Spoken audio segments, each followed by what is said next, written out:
Muy buenas tardes.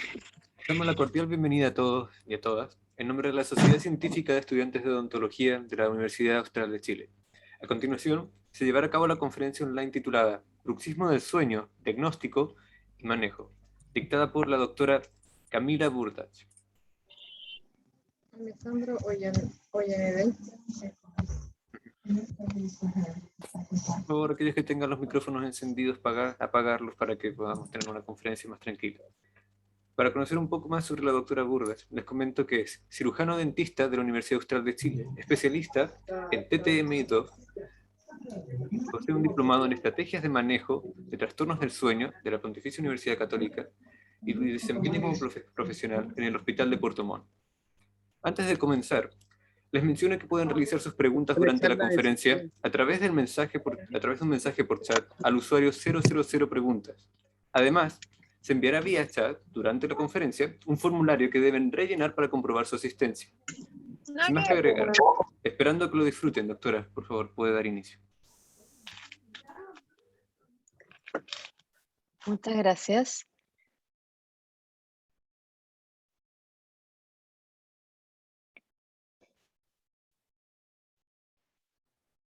¿Me escuchan bien? Sí, perfecto. Súper. ¿Se ve también la pantalla? Así es. Entonces partimos.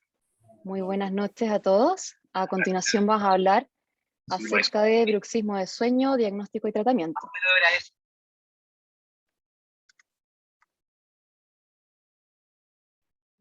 Vamos a partir consultando si el bruxismo de sueño es una patología que requiere tratamiento. ¿Realmente qué creen ustedes? ¿Les parece que sí? Vamos a verlo. Cuando nosotros buscamos en Google y colocamos bruxismo de sueño, o simplemente bruxismo, vemos todas estas alternativas y muchas más muy similares. Vemos, por un lado, planos de relajación, desgastes dentarios, pacientes con mucho dolor, gente que está sufriendo, ¿cierto? Pero lamentablemente todos estos paradigmas asociados al bruxismo no siempre están en lo correcto. En ocasiones se equivocan. Es así que todos creen que soy el malo de la película, dice el bruxismo. En realidad le echamos la culpa de todos los males, de los dolores de cabeza, de cuando fracasan nuestras restauraciones, cuando se sueltan los dientes, cuando tenemos dolor mandibular, o cuando amanecemos con molestias en la mandíbula, o tensión, o fatiga muscular. A todo lo atribuimos a bruxismo. Y no es tan así. Hoy día vamos a desmitificar algunas cosas y algunos conceptos al respecto. Quisiera partir definiendo el bruxismo, que se define como una actividad muscular mandibular repetitiva que se caracteriza por el apriete y o refinamiento dentario o por tensionar o forzar la mandíbula. Esta definición se realizó el año 2013 ya. Y en este paper, que habla de un consenso internacional acerca del bruxismo, ellos mencionan algunos conceptos súper interesantes, y uno de estos es que el bruxismo se caracteriza por ser una actividad muscular masticatoria durante el sueño que se caracteriza por ser rítmica, pudiendo ser fásica o no rítmica tónica. No es un trastorno del movimiento o un trastorno de sueño en individuos sanos. Es decir, el bruxismo no siempre es algo patológico que genere una patología o algún tipo de secuela en el sistema estomatognático. Por el contrario, hoy en día está más catalogado como una conducta de riesgo para tener otras patologías o algunas enfermedades de manera como comorbilidad asociada, y también como una conducta protectora incluso. Vamos a verlo también con más detalle. Es así que cuando hablamos del bruxismo de sueño como factor de riesgo, nos referimos a, por ejemplo, el trastorno conductual asociado a sueño REM, la apnea obstructiva de sueño y reflujo gastroesofágico. De todos estos ya les habrá comentado anteriormente la doctora Luneke con profundidad, por lo que tampoco vamos a profundizar en estos conceptos, pero sí vamos a hablar de ellos bastante hoy día. Y cuando hablamos del bruxismo de sueño como factor protector, ¿a qué nos referimos? ¿Qué quiero decir cuando digo que el bruxismo de sueño es un factor protector? En primer lugar, se hipotetiza que podría evitar el colapso de la vía aérea superior tensionando la musculatura perifaringia, actuando a nivel del genioglosso, cuando hay pacientes que presentan apnea de sueño. Además, aumentaría la salivación en pacientes con reflujo gastroesofágico, donde la saliva incluso actuaría como buffer, neutralizando un poco los ácidos.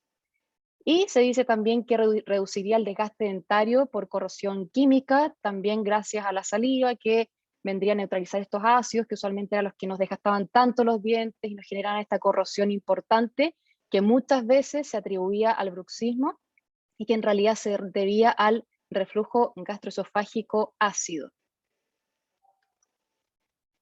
¿Cómo realizamos el diagnóstico clínico? Esto es todo un tema. En general se habla de que tiene que haber presencia de retenimiento, ya sea regular o frecuente, idealmente al menos 3 veces por semana durante el sueño, asociado a uno o más de los siguientes factores: a desgaste dentario normal, dolor o fatiga matutina transitoria de la musculatura mandibular, cefalea temporal y también bloqueo mandibular al despertar.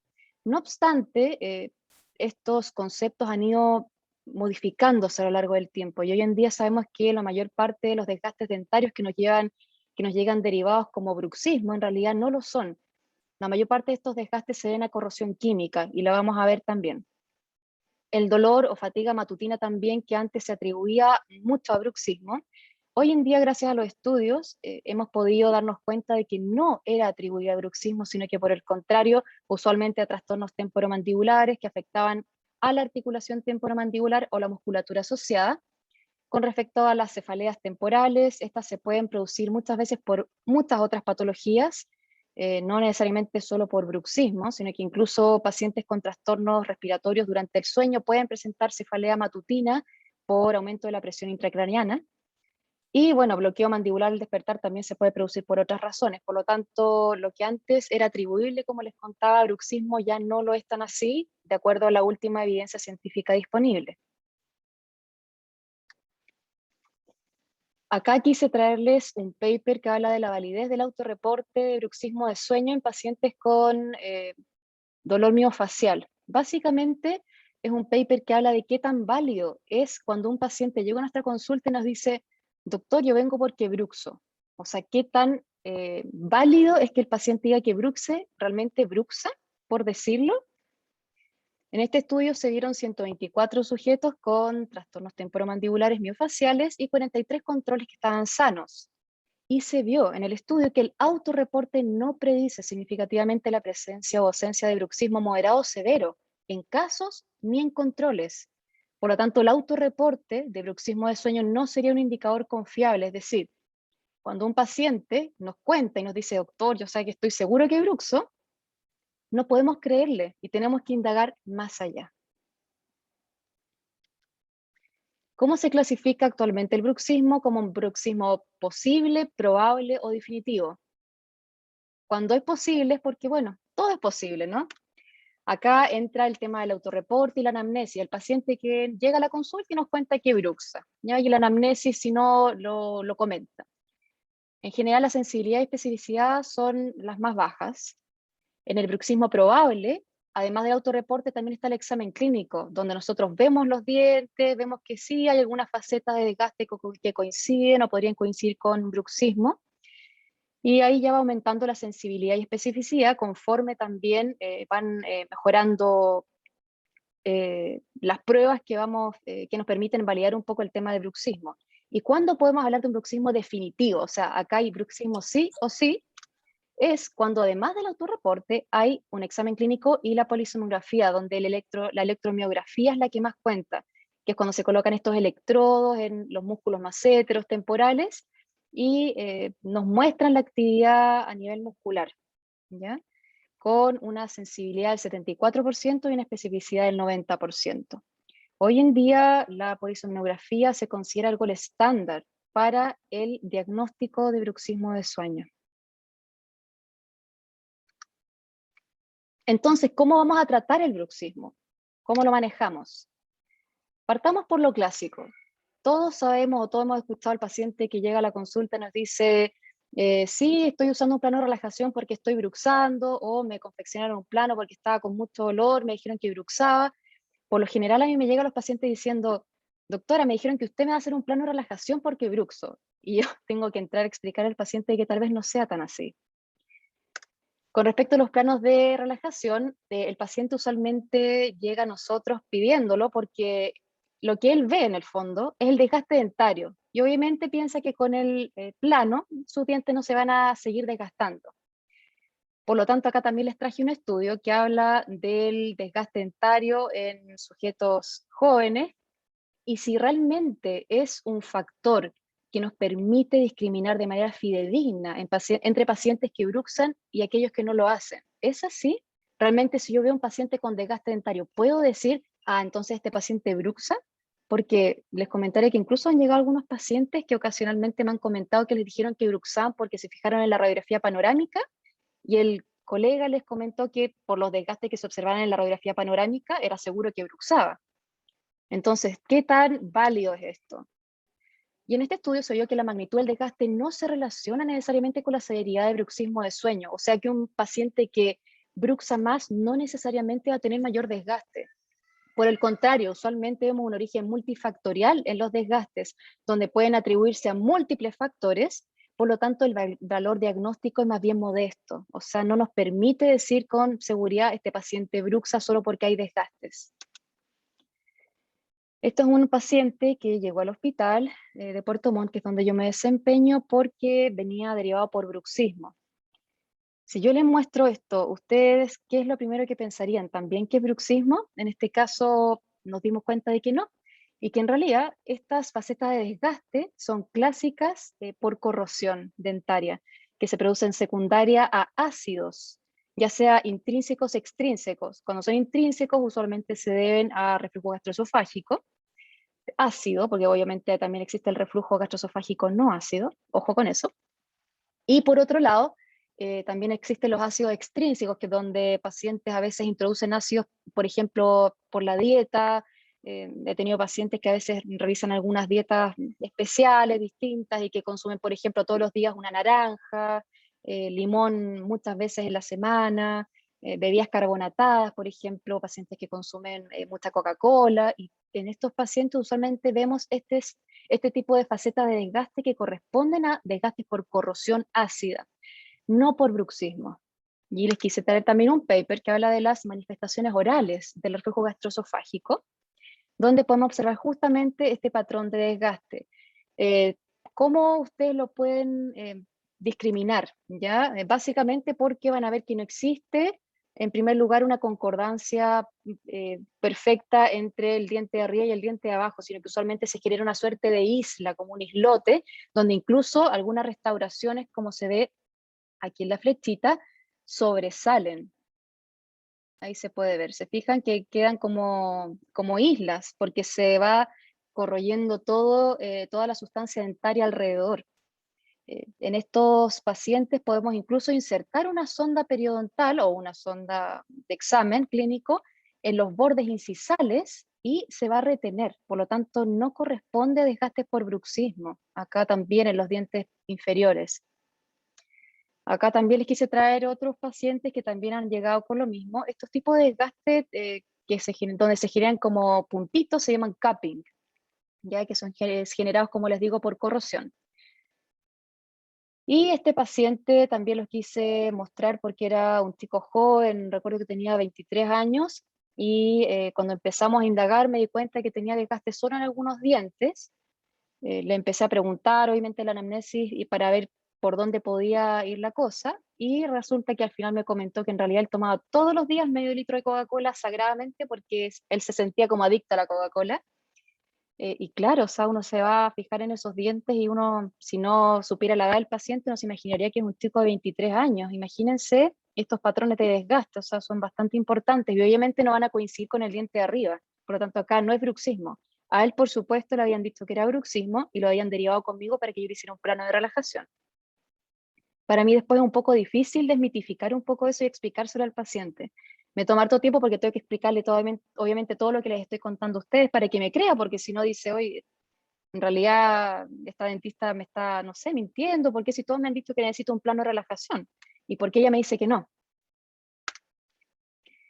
Volviendo al tema de los planos, bueno, nos habíamos salido para hablar un poco de por qué hacíamos los planos, por qué estaba la idea de hacer planos. Acá les traje un estudio que habla del efecto de dispositivos orales, en el fondo de dos tipos de plano, en el bruxismo de sueño. Es un estudio antiguo del año 2006. Y a pesar de que fue un ensayo aleatorio controlado, fue con una muestra bien bajita, fueron 18 pacientes, poquitos, pero me pareció que la verdad las conclusiones y lo que se observó a partir del estudio fue súper interesante, por eso quise mostrárselos. Se realizó el registro durante 6 semanas mediante un aparato electromiográfico ambulatorio que realizaba grabaciones de todos los registros y después estas grabaciones eran evaluadas obviamente por los profesionales a cargo. Se hicieron dos tipos de plano. En primer lugar, se hizo el típico plano de estabilización oclusal con todas las guías de desoclusión, muy bonito, que era este de acá, y se hizo un segundo plano que novedosamente no cubría ninguna sola cara oclusal, era como un plano palatino.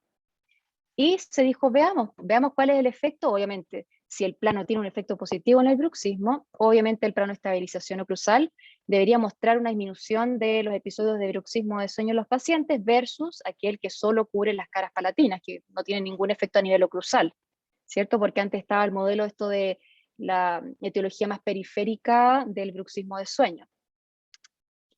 En el grupo A, se hizo inicialmente una medición basal de 3 noches, luego por 45 noches los pacientes utilizaron un plano de estabilización, luego hubo un periodo de washout o blanqueo donde el paciente básicamente no utilizó ningún tipo de plano, se sacó y luego volvió, pero con el otro plano. También hicieron una línea basal de 3 noches para medir la actividad electromiográfica y el paciente cambió de plano y empezó a usar el plano palatino por 45 noches también. Y se hizo lo contrario con el grupo B. ¿Ya? Primero el plano palatino, después el periodo de blanqueo y posteriormente, después de un tiempo, usando el plano de estabilización oral. Veamos qué pasó. Se grabó la actividad electromiográfica durante 3 noches en cada una de estas escenas, es decir, antes de instalar el dispositivo oclusal ortopédico, inmediatamente después, 2 semanas después, a las 4 semanas y a las 6 semanas. En cada uno de estos puntos se realizó grabación de la actividad electromiográfica durante 3 noches para asegurarse de que el registro fuera concordante. Y en primer lugar, tenemos acá un gráfico que habla del número de eventos de bruxismo por hora, donde se observa que el número de eventos de bruxismo por hora se redujo de manera significativa, pero solo, si se fijan, en el inmediato, en el post inmediato, después de instalar el plano. Pero cuando pasaron 2, 4 y 6 semanas, en realidad no hubo una diferencia significativa. Tampoco hubo una reducción significativa de los eventos de bruxismo, por lo tanto ninguno sirvió realmente para el bruxismo de sueño después de ese tiempo. Luego tenemos otro gráfico que nos habla del porcentaje de bruxismo de sueño con respecto al tiempo total de sueño, o sea, cuánto porcentaje del tiempo total de sueño el paciente bruxó. Y también lo mismo, se ve que netamente en el post inmediato hubo una reducción del porcentaje de tiempo que el paciente bruxó, pero luego, nuevamente, ninguna diferencia estadísticamente significativa ni siquiera entre un plano y otro, y tampoco con respecto a la línea basal. Entonces, nuevamente es como, ¿pero qué pasa? O sea, ¿realmente los dos sirven por igual? Da lo mismo si le hago al paciente como no sé, una chapa palatina en vez de un plano con todas las vías de desoclusión increíble, o no sé, realmente nos deja un poco como descolocados esto. Y en tercer lugar también se midió la actividad electromiográfica total por noche y también exactamente lo mismo. Solamente hubo diferencias estadísticamente significativas en el post inmediato. Después, nada. Por ambos, igual, y ninguna diferencia con respecto a la línea basal antes de que los pacientes usaran algún tipo de dispositivo oral. Así que, en general, con este estudio se ve que los contactos dentarios entre los arcos maxilar y mandibular no reducirían el bruxismo de sueño, principalmente por lo que les comentaba anteriormente. El bruxismo de sueño no tiene un origen a nivel periférico, es un origen principalmente a nivel central. En el fondo los planos no nos sirven para esto, no nos sirven para manejar el bruxismo de sueño. También les quise traer otro estudio muy interesante que nos habla acerca de la grabación de trastornos respiratorios durante el sueño con el uso de planos en pacientes con apnea.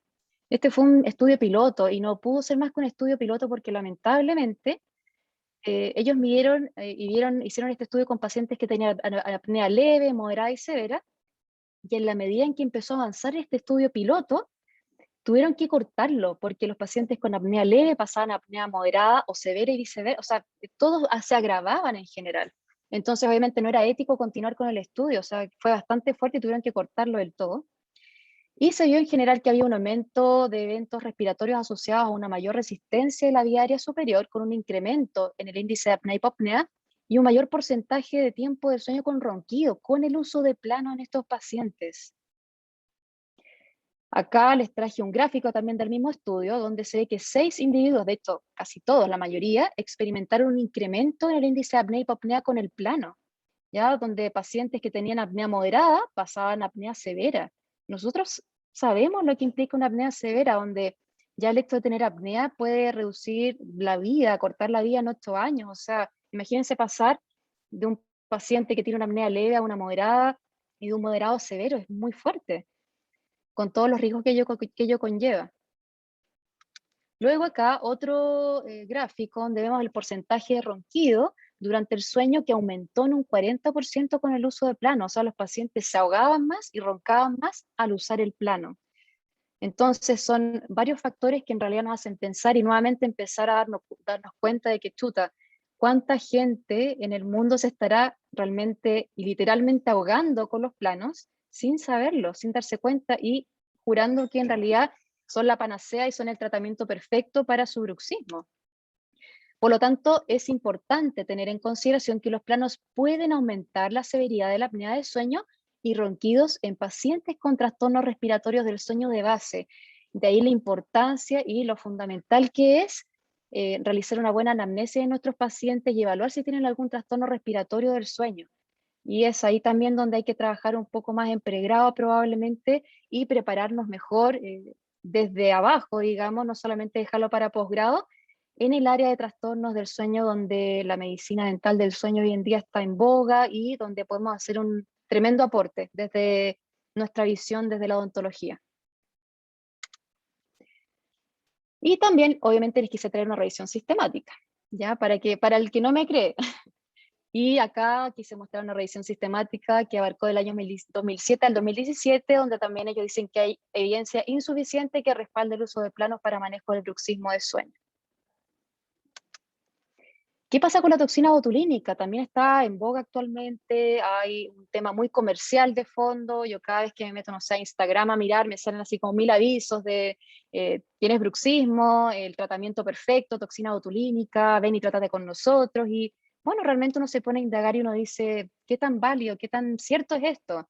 Mucha gente también diciéndome, doctora, pero usted no coloca, no inyecta toxina, no inyecta el Botox para el bruxismo. ¿Por qué? No, porque a mi prima sí se lo pusieron y dijo que le funcionó. Y uno queda así como el pésimo, el peor, ¿por qué no lo hace? Y bueno, yo les voy a comentar un poco por qué no lo hago para bruxismo.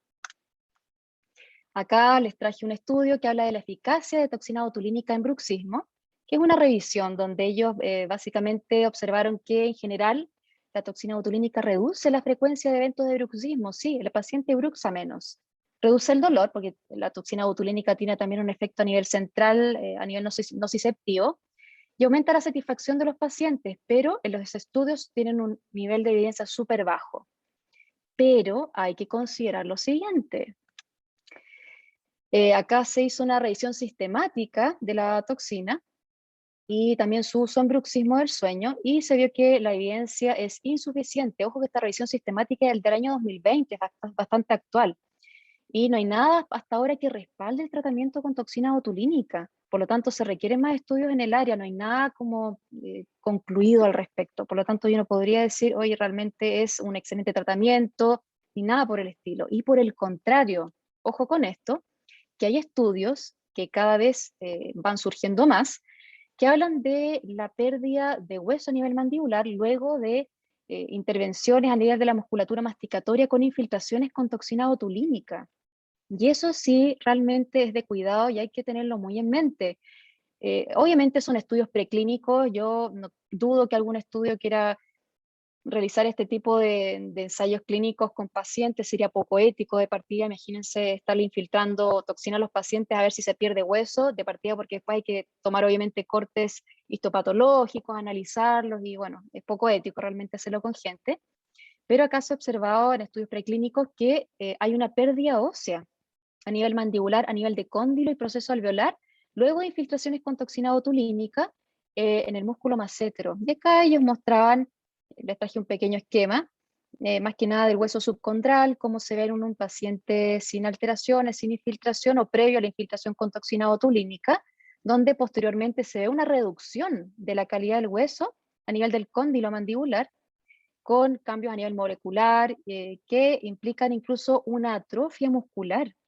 Ya se traducen en una atrofia muscular de etapa temprana luego de una intervención con infiltración con toxina botulínica. Y ellos lo que hicieron fue tomar varios estudios eh, donde usualmente en esos estudios se comparaba un lado con el otro. En el fondo inyectaban un lado un massetero, después posteriormente al par de semanas tomaban cortes histopatológicos y analizaban bajo microscopio lo que estaba pasando, y ahí se dieron cuenta de que esto estaba ocurriendo.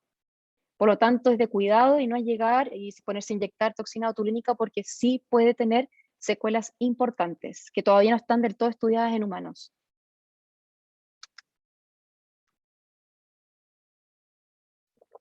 ¿Qué pasa con fármacos?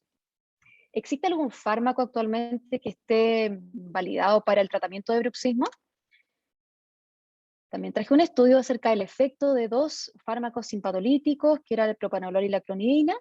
Hay también otros estudios con otros medicamentos como clonazepam, por ejemplo, pero acá en este por lo menos se observó que la clonidina presentaba más bien efectos adversos importantes, con hipotensión sintomática prolongada casi en un 20% de los pacientes y una disminución de la presión sistólica y diastólica. Y se vio que en este caso solo clonidina afectó el tono simpático en el minuto que precedía justo al episodio de bruxismo, logrando reducir de manera importante el bruxismo de sueño, pero claro, a costa de estos efectos adversos que no son menores. Y claro, imaginándose que un 20% de los pacientes puede tener estos efectos adversos, no es menor, o sea, 2 de cada 10 pacientes van a tener hipotensión ortostática, y no es ninguna gracia.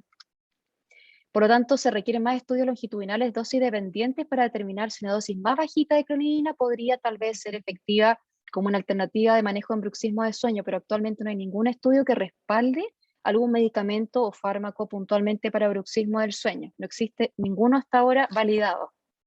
Por lo tanto, también al agua, digamos.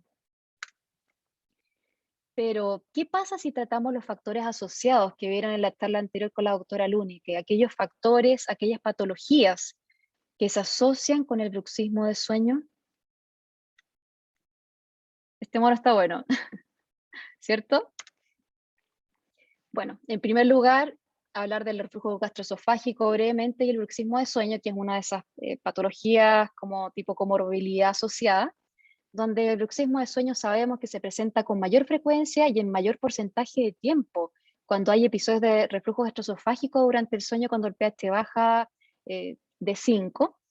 La mayoría de los episodios de reflujo son simultáneos con el evento de actividad muscular masticatoria rítmica, que es el evento en el fondo de esta actividad muscular que se produce y que se desencadena usualmente mediante un rechinamiento, el episodio de bruxismo. Bajo pH 3 y 4 e incluye la dilución de saliva. Ahí con el tema de la dilución de saliva, que es usualmente lo que ocurre al final, que es como la guinda de la torta. Ahí nació un poco este tema de la hipótesis del factor protector, donde el bruxismo actuaría permitiendo esta dilución de saliva, que finalmente viene a neutralizar los ácidos que vienen del estómago durante el reflujo gastroesofágico ácido. Por lo tanto, el reflujo gastroesofágico y la exposición a ácido esofágico podría gatillar la actividad de bruxismo durante el sueño. ¿Ya? Y esto, como les digo, ustedes ya lo vieron con la doctora Lunique. Entonces, surge la duda, obviamente. Si yo veo que el reflujo puede gatillar o puede estar asociado muchas veces o la mayor parte de las veces con episodios de bruxismo, ¿qué sucederá realmente con el bruxismo de sueño si yo trato ese reflujo gastroesofágico? Esa es una muy buena pregunta.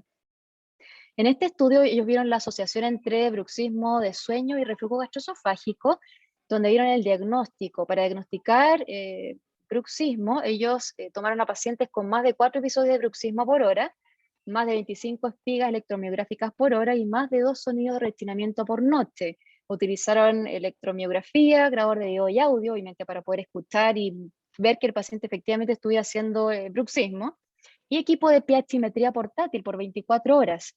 Es ideal esto porque, de hecho, el reflujo gastroesofágico, para diagnosticarlo, el gol estándar es justamente la pHimetría. Así que fue un estudio bastante bien hecho en ese sentido.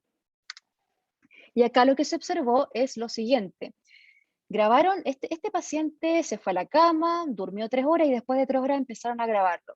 Y durante los 40 primeros minutos se observó que tuvo un episodio de reflujo ácido donde el pH descendió. Acá podemos ver el pH a nivel esofágico, y acá por otro lado podemos ver el episodio de reflujo. Por lo tanto, cuando al descender el pH se produce el episodio de reflujo, cae, ¿cierto?, el pH, y de manera paralela podemos observar acá la actividad a nivel del músculo temporal, que se midió con electromiografía.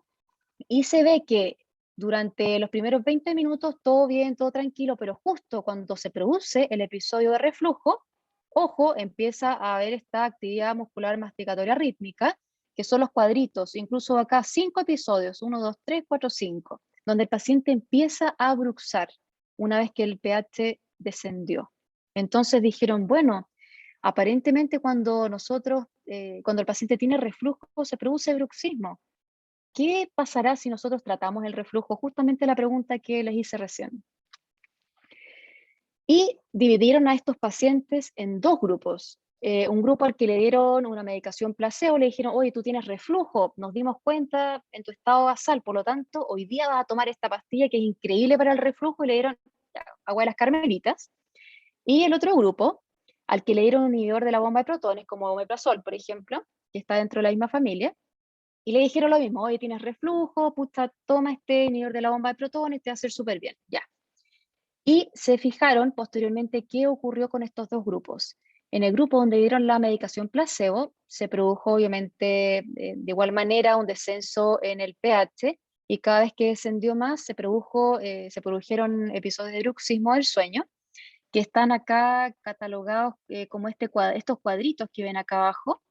Cada cuadrito es un episodio de RMMA, que es esta actividad muscular masticatoria rítmica, mientras que en el grupo donde ellos medicaron de verdad al paciente, en primer lugar se observó una menor cantidad de episodios de reflujo ácido, o sea, el pH intraesofágico no disminuyó tanto, y pues en segundo lugar, la actividad también a nivel del músculo temporal fue menor, es decir, vieron que realmente disminuía el bruxismo. Entonces fue raro porque por un lado dijeron, bueno, le vamos a dar omeprazol al paciente, y se dieron cuenta que estaban tratando el bruxismo como con el omeprazol. Fue extraño, deja muchas preguntas. Entonces vieron finalmente que el tratamiento de la carga ácida del reflujo gastroesofágico mostraría una efectividad para reducir al menos parcialmente los episodios de bruxismo, si bien igual se presentan en mucha menor cantidad. Luego pasamos al tema de la apnea de sueño y bruxismo del sueño, donde el bruxismo del sueño se asocia con ronquidos habituales. El 50% de los adultos y los niños con apnea tienen bruxismo de sueño, y en general los pacientes con apnea presentan un mayor riesgo de tener bruxismo de sueño que aquellos pacientes sanos, un riesgo 4 veces mayor incluso, según algunos estudios. Y se vio en algunos estudios también que los niños tratados por apnea mediante adenotonsilectomía, dispositivo ansimandibular o CPAP, presentan una reducción significativa de bruxismo de sueño, o sea que nuevamente tratando la comorbilidad asociada, baja también el bruxismo. Nosotros, como especialistas en trastornos temporomandibulares y dolor orofacial, podemos en general intervenir a nivel de los trastornos respiratorios del sueño con nuestros dispositivos de avance mandibular, donde actuamos a nivel de trastornos respiratorios del sueño leves y también algunos moderados y severos que rechazan o que no son candidatos a las terapias PAP mediante presión de aire positiva o quirúrgicas. Y en comparación con el CPAP, los dispositivos de avance mandibular sí son un poco menos eficaces en reducir el índice de apnea y hipopnea, o sea, no bajan tanto la apnea como el CPAP, pero presentan una tremenda mayor adherencia por parte del paciente. Por lo tanto, son una muy buena alternativa. En general, los dispositivos de avance mandibular, ustedes se preguntarán ya, pero ¿cómo funcionan? ¿Qué es lo que logran? Y reducen los ronquidos, reducen también la cefalea matutina asociada a esta presión intracraneal aumentada, o sea, disminuyen el índice de eventos respiratorios y también disminuye la somnolencia diurna, mejorando la calidad de vida del paciente. En general se ha visto que son más efectivos en reducir la apnea con un componente posicional, que es cuando el paciente está en decúbito supino. Usualmente la gente, o muchas veces tiene un componente posicional la apnea y el paciente, por ejemplo, ronca mucho más de espalda que cuando se encuentra de costado, mientras que el CPAP y el DAM son igualmente efectivos, y eso sí es muy importante, para reducir el riesgo de eventos fatales a nivel cardiovascular en pacientes que tienen apnea severa. Por lo tanto, igual es una muy buena alternativa, como les comentaba anteriormente. Y acá vemos también una pequeña imagen de cómo funcionan, donde se ve un paciente en primer lugar que está roncando, ahí se ve el flujo de aire que está bastante alterado. El paciente está con la mandíbula un poco caída, que es como obviamente cuando uno se queda dormido con la boca medio abierta, la mandíbula se va hacia atrás. Y el dispositivo de avance mandibular lo que hace finalmente es protruir ligeramente la mandíbula, logrando una apertura de la vía aérea superior, ¿ya? Al tensar la musculatura perifaringia y logrando un lumen adecuado para que pueda ingresar el aire. Esto obviamente requiere un estudio previo, no se hace al ojo, sino que también se hace siempre estudiando en profundidad al paciente, mediante polisomnografía, idealmente obviamente con parámetros clínicos y sopesando también la necesidad del paciente de utilizar estos dispositivos, que también a veces se pueden combinar con terapias por parte de otorrinolaringólogo, también neurólogo, etc. También quise hablarles un poco del tema de los fármacos, drogas asociadas al bruxismo del sueño, porque también es un tema importante, ya que se ha visto que varias sustancias están asociadas a bruxismo y producen bruxismo, como por ejemplo son el alcohol, el café, el cigarrillo y muchas drogas o fármacos que se utilizan y que actúan a nivel central principalmente. Por lo tanto, importante tomar en consideración estos fármacos y estas sustancias en la anamnesis, por ejemplo, y siempre preguntar al paciente si consume alcohol, su consumo de café diario, si fuma, cuántos cigarrillos al día, qué medicamentos toma, porque también es un parámetro más a considerar en el tema de bruxismo de sueño, y sobre lo cual se puede también intervenir. Aprovecho a los más interesados en el tema de recomendarles este paper que me pareció súper bueno y que más encima es de colegas acá de Chile, está buenísimo, el doctor Bornhardt con la doctora Iturriaga. Ellos son especialistas también en trastornos temporomandibulares, trabajan en la UFRO, y me pareció súper bueno el paper, realmente muy explicativo, muy claro, sí muy específico, yo creo que más para especialidad de todas maneras, pero para aquellos más interesados les recomiendo leerlo, está súper, súper bueno. Es de 2021, muy actual, muy pandémico. Ya. Y finalmente, ya para ir terminando, también les traigo un paper que habla del trastorno, o sea, de bruxismo como conducta, en el fondo, o comportamiento, o más bien como un trastorno, algo negativo. Y en general, en este paper se habla de que la dificultad que implica manejar el bruxismo de sueño se debe justamente a que no siempre necesita ser tratado y no siempre representa una disfunción que es potencialmente peligrosa. De hecho, se dice que constituiría una conducta que, de acuerdo a la literatura actual, pareciera ser absolutamente benigna. ¿De qué me refiero con esto? El bruxismo de sueño en sí, nosotros no lo tratamos. Como han podido ver, de acuerdo a lo que les he mostrado, nosotros vamos más siempre a indagar y a tratar las patologías o las comorbilidades o los factores asociados, y no el bruxismo en sí. A nosotros no nos interesa el bruxismo. Y voy a ser bien majadera con eso y tal vez no le caiga muy bien a algunos, pero el bruxismo realmente no es muy trascendente. El bruxismo no nos produce desgaste dentario, el bruxismo no nos produce daño periodontal, el bruxismo no nos produce desalojo de restauraciones, no nos produce movilidad dentaria, no nos produce dolores de cabeza ni dolores mandibulares, musculares importantes. No, usualmente cuando hay dolor en un paciente uno tiene que entrar a indagar qué otra cosa lo está generando. Cuando un paciente tiene problemas periodontales no es por bruxismo, si se le salen las tapaduras no es por bruxismo. Hay que preguntar a ese paciente por dieta ácida, preguntémosle qué es lo que está consumiendo en el día a día, preguntémosle si tiene reflujo gastroesofágico, tiene gastritis, se queja de pirosis, de dolor retroesternal, amanece con carraspera matutina. En realidad hay que entrar a indagar otros factores. Sí, una señal de alarma, pienso yo, como que, hey, algo está pasando. Prender un poco la luz y estar más atentos de qué está sucediendo. Pero nosotros como especialistas no tratamos ya el bruxismo. Para nosotros eso ya está realmente obsoleto, según la evidencia científica actual. Esto no es una corriente, lo que yo les estoy comentando no es como mi pensamiento, no es un movimiento ni mucho menos, sino que realmente se basa en lo que nos cuenta y nos informa la buena evidencia científica actual, porque por supuesto ustedes sabrán que evidencia científica hay de múltiples tipos y no siempre es de la mejor calidad, especialmente en odontología. Entonces, ustedes dirán, pucha, ¿cómo abordo un paciente con bruxismo de sueño si me llega un paciente diciendo estoy bruxando? Hay reporte idealmente de terceros, porque como les decía, no siempre es muy válido el autorreporte del paciente, mejor preguntar o pedirle al paciente que se grabe para tener algo más objetivo. ¿Qué hago? ¿Qué hago con este paciente? Abordar estos pilares de todas maneras, ir por el tema de trastornos del sueño, indagar en la anamnesis por uso, abuso de sustancias, fármacos, drogas y también indagar en el tema de reflujo gastroesofágico. Ahora ustedes me pueden decir también, puta, pero ¿cómo profundizo en esto? ¿Qué pregunto? ¿Qué hago? ¿Qué digo? ¿Qué tan válido puede ser lo que yo le pregunte al paciente? Realmente no sé bien cómo llevar bien la anamnesis. Acá les voy a dar algunas pequeñas señales y algunas pequeñas ayudas que pueden ser, pueden colaborar con la anamnesis y con recabar los datos. En primer lugar, cuando hablamos de síntomas de reflujo gastroesofágico, podemos preguntar al paciente si tiene carraspera matutina u odinofagia, o sea, es muy clásico al paciente con reflujo, y yo de esto también sufro de reflujo gastroesofágico. En general nos despertamos con carraspera y incluso tenemos que aclarar la voz al despertar, es como, sí, y a veces como que sale el gallito, qué sé yo, pero es por eso, es por el reflujo. Sensación de ardor retroesternal, roncopatía, porque sabrán que entre la apnea y el reflujo gastroesofágico además hay una íntima correlación. Por un lado está el reflujo que irrita todo lo que es la vía aérea superior y la inflama. Imagínense eso más encima en un paciente que ya tiene apnea de sueño, tiene colapso de la vía aérea superior, más encima de una vía aérea superior inflamada, edematosa, obvio que va a roncar mucho más.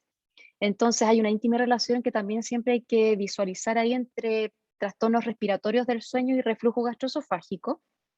Y bruxismo es como la tríada maravillosa. También preguntar por sensación de regurgitación. A veces los pacientes no tienen molestias, pero sí de repente en la noche se dan cuenta que tienden a regurgitar. A veces los pacientes llegan, a veces no entienden cuando uno les habla, ¿usted regurgita los alimentos? No, a veces hay que hablarle más coloquialmente al paciente y preguntarle, oiga, ¿usted se le repite la comida? Y el paciente increíblemente así, pero me entiende perfecto. Sí, se me repite toda la noche, como que no puedo, no sé, no puedo ni dormir con esto.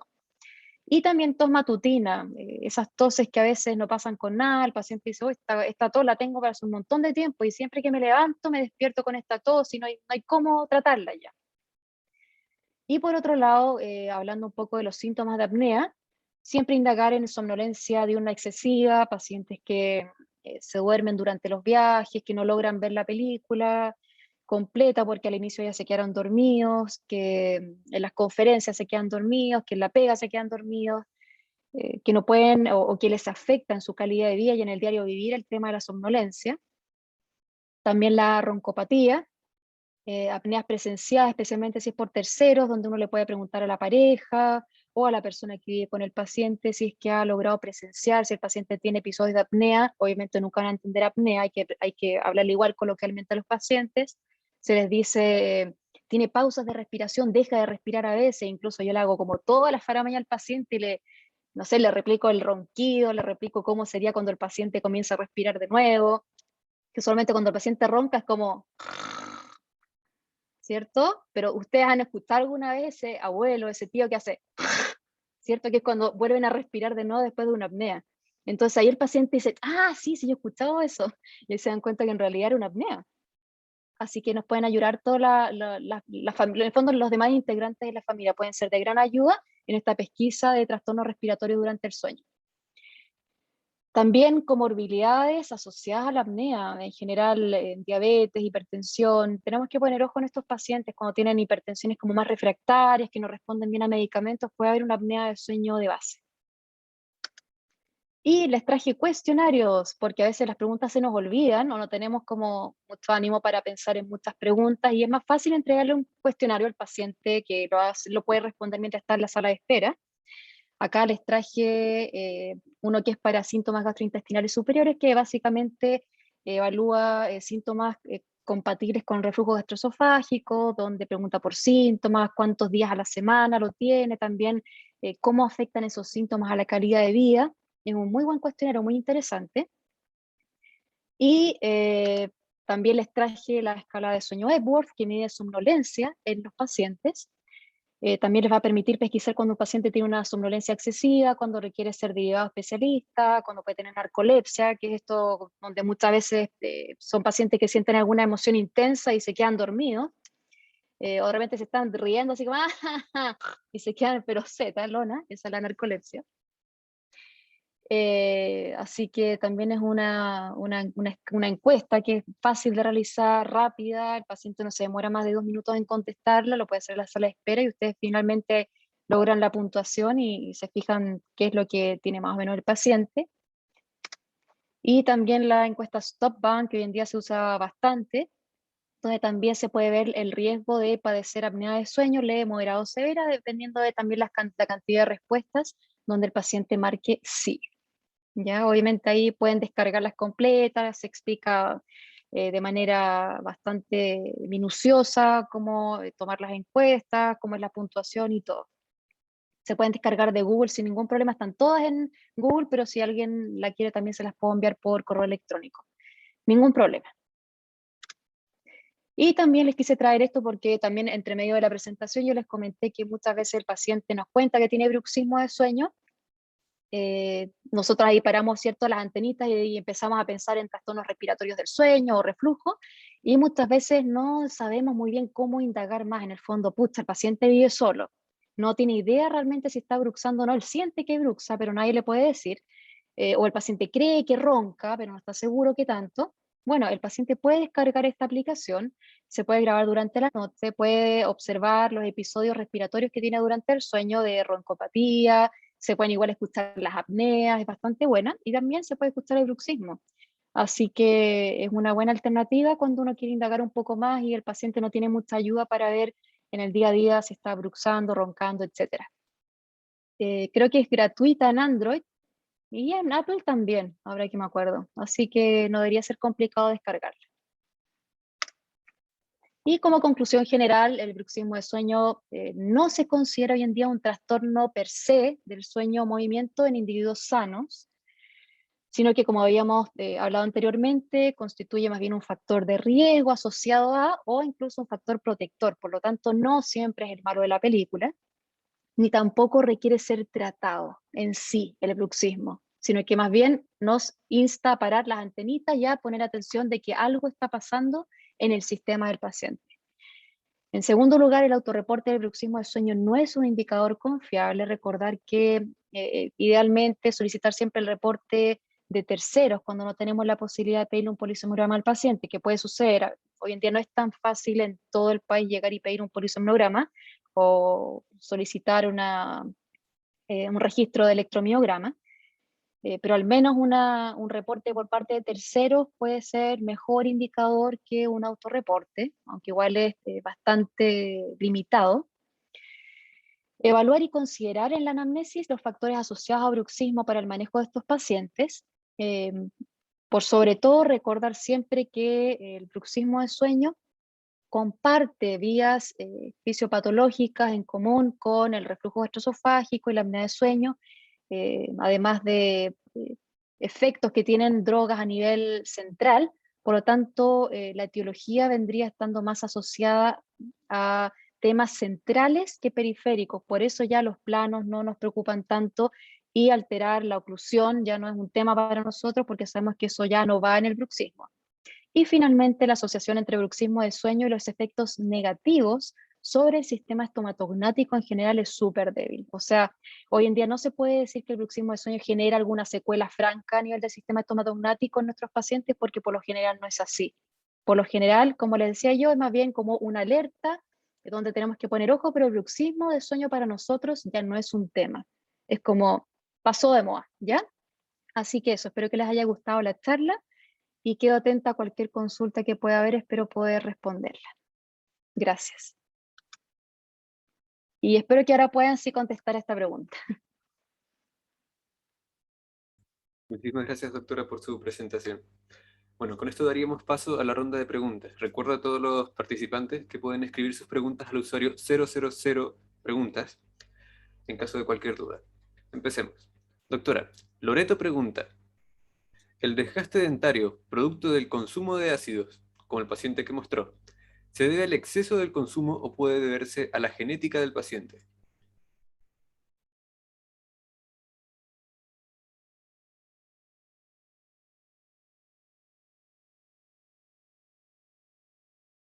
Ah, disculpe.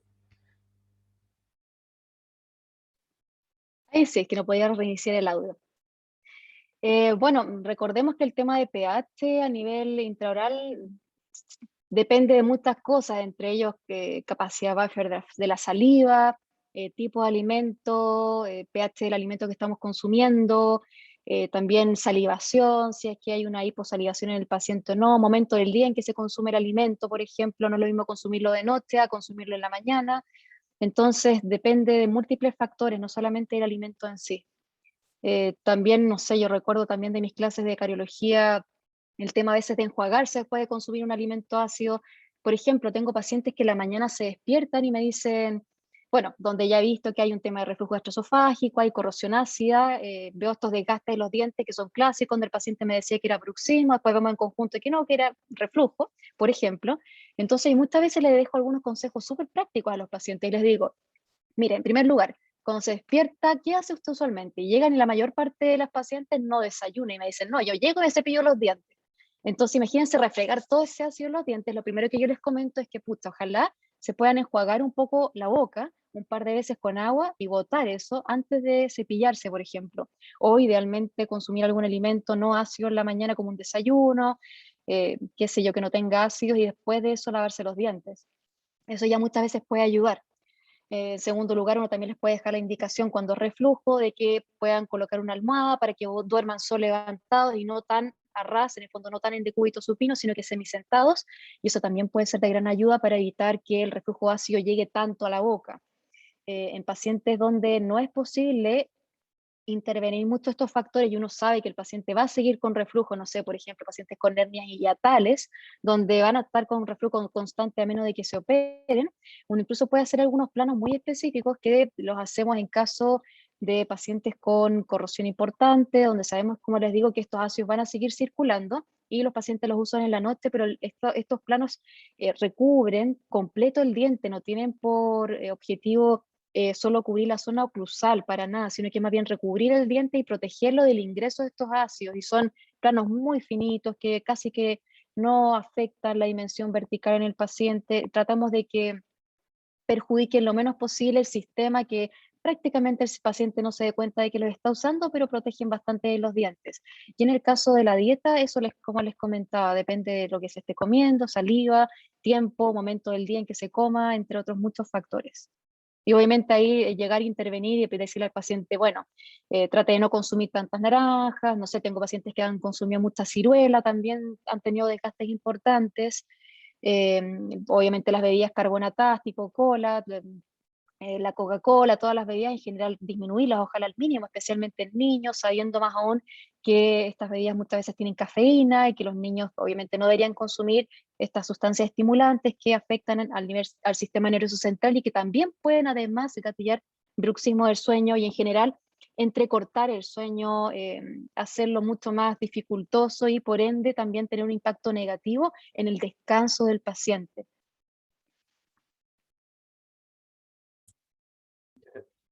Matías pregunta, en caso de síndrome de apnea o hipopnea obstructiva del sueño, ¿a quién derivar? Si sospechas de un síndrome de apnea obstructiva del sueño, bueno, es una muy buena pregunta, depende de dónde estés. Si el paciente vino consultando por bruxismo y se sospecha de bruxismo, yo creo que sería una buena idea, se puede derivar a un especialista en TTMI2 porque nosotros trabajamos de manera multidisciplinaria y muy interrelacionada con neurólogo especialista en sueño. Hoy en día igual existen especialistas en nuestra área que son especialistas en sueño también. Creo que sería lo más adecuado si no están 100% seguros, porque nosotros podemos pedir los exámenes correspondientes, podemos solicitar una polisomnografía o estudios más acabados para determinar si realmente el paciente tiene una apnea obstructiva del sueño o no. Muchas veces puede ser incluso de origen central, eso igual hay que determinarlo, porque no siempre nosotros somos los que terminamos tratando al paciente. Así que sí, creo que si hay un TTM y DOF cerca, es buena idea derivarlo. Pero si no, yo creo que la especialidad más adecuada probablemente va a depender del centro donde uno esté trabajando y también del especialista que esté con especialidad formada en sueño. Y usualmente el neurólogo, pero también a veces es un broncopulmonar, en otras ocasiones es un otorrino, que también existen otorrinos con especialidad en sueño, así que pienso que igual va a depender un poco del contexto donde uno se encuentre trabajando. Jaime pregunta, entonces, si logro pesquisar un reflujo gastroesofágico esofágico, o un síndrome de apnea y hipopnea obstructiva del sueño, ¿recomienda alguna acción o simplemente derivar? Con respecto a la apnea, en general pienso que derivar es lo mejor porque hay poco que se puede hacer al respecto. No le puedo decir al paciente hoy no ronque, así. Si no, siempre puede dejar algunas indicaciones de higiene de sueño, pero en un paciente con apnea obstructiva la higiene de sueño no va a servir de mucho. Sí, yo creo que en el paciente con apnea de todas maneras derivar, y en el paciente con reflujo gastroesofágico depende hasta dónde se animen. Creo que si fuera mejor la formación en pregrado, podríamos llegar hasta fácilmente solicitar, por ejemplo, si el paciente está asintomático, podríamos solicitar una endoscopía digestiva alta sin ningún problema y de acuerdo al resultado derivar ahí para el tratamiento. Yo por lo menos hago eso, ya llego hasta ahí, solicito la endoscopía digestiva alta, que no es la pH-metría, no es el gold estándar para diagnóstico de reflujo, pero al menos me permite tener una idea, porque si hay harto reflujo, algo va a salir. La endoscopía más que nada nos muestra signos indirectos de reflujo ácido, nos muestra si hay daño en las mucosas producto del reflujo, si hay lesiones, incluso con las altas tasas de cáncer gástrico que hay en nuestro país, que son enormes juntos con la de Japón. A nivel mundial, pienso que no está de más cuando hay un paciente sintomático solicitar una endoscopia digestiva alta. Usualmente también pido el test de ureasa para estar segura de que no haya Helicobacter pylori, que también es un factor de riesgo para cáncer gástrico. Y si sale positivo, lo derivo a gastroenterólogo o cirujano digestivo, dependiendo lo que se vea en la endoscopía. Yo no trato, obviamente, reflujos, en menos si estoy en una red donde hay profesionales que pueden tratarlo. Tampoco trato la bacteria, el Helicobacter pylori. Usualmente yo derivo a paciente con su médico general y el médico general lo derivará a un especialista o en su defecto a un especialista directamente. Y en reflujo, sí, como les decía anteriormente, pueden dejar algunas indicaciones sí de dieta, y el tema de dormir tal vez más semisentado, no consumir alimentos muy tarde, no comer cosas muy pesadas en la noche, evitar carbohidratos, en general tratar de consumir como vegetales con proteína en la noche y no tan tarde. En general, igual la población acá en Chile, y bueno, con el sistema de vida que llevamos capitalista, que es como bien intenso, con muchas horas de trabajo, en general las familias llegan tarde a sus casas, me cuentan llegan a las 8 o 9 de la noche del trabajo y ahí recién comen, entonces bueno, obviamente eso hace más propicio el reflujo gastroesofágico, porque se acuestan al tiro y en general hay que tratar de comer al menos 3 horas antes de irse a dormir. Y ojalá también más temprano porque el estómago tampoco funciona con la misma eficacia tarde que aquella con la que funciona más temprano. No tiene la misma motilidad y no procesó los alimentos con la misma velocidad tampoco. Laura pregunta, doctora, quería saber si un paciente bruxa no tiene reflujo, tiene desgaste de corona o dientes unitarios. ¿Eso es por bruxismo u otro factor? Sin reflujo, ¿el bruxismo puede desgastar los dientes? Buena pregunta. Es raro observar un desgaste de bruxismo solamente sin ningún tipo de componente ácido. En general, los estudios muestran que el desgaste o sea, de partida el episodio de bruxismo no se produce con una fuerza mayor a aquella utilizada para masticar cualquier alimento. Antiguamente estaba el paradigma de que cuando uno bruxaba lo hacía con una fuerza así como desmedida, una tremenda fuerza que era como otro nivel, casi como fuerza Hulk, y que por eso rechinaba uno los dientes y se desgastaban y se quebraban cosas. Pero hoy en día los estudios nos han mostrado afortunadamente que la fuerza que se ocupa no es mayor a la que utilizamos para masticar cualquier alimento. Por lo tanto, es muy raro ver que únicamente el bruxismo pueda generar un desgaste importante y más aún de una corona, que es un elemento obviamente más duro por los materiales. Usualmente suele haber, yo diría que, no sé si en el 100%, pero realmente casi el 100% o la mayor parte de los casos, algún componente ácido. No necesariamente de reflujo, pero también tenemos que entrar a indagar en la dieta. De todas maneras, usualmente hay algo ácido que es lo que reblandece el tejido dentario y que permite que después una fuerza que no es mayor a aquella que utilizamos para masticar los alimentos pueda desgastar esa estructura. No sé si me explico, pero como les digo, yo nunca he visto un paciente que solo con bruxismo tenga desgaste dentario y no tenga nada más. Raro, raro realmente. Sí, he visto de repente pacientes con muy poquito desgaste, que no tienen ningún, y donde yo no logro encontrar algo asociado, en ese caso lo considero un bruxismo idiopático.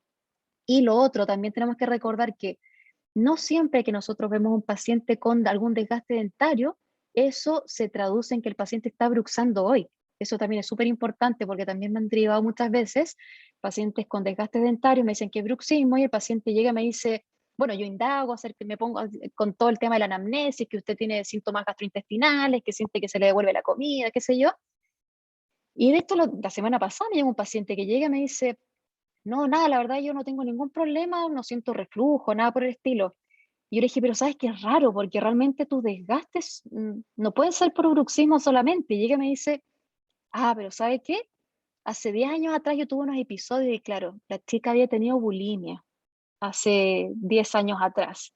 Sí, yo tuve unos episodios, me dijo, bueno, después yo me fijé en la ficha y me di cuenta que era bulimia, pero me dijo que había tenido unos episodios donde había tenido bastante ácido en la boca. ¿Ya? Obviamente no me quiso contar mucho detalle, pero yo me di cuenta que era eso. Así que ahí me entró, como que en el fondo ahí entra la chispeza, por así decirlo, uno se ilumina y uno dice, o sea, no era actual, era pasado.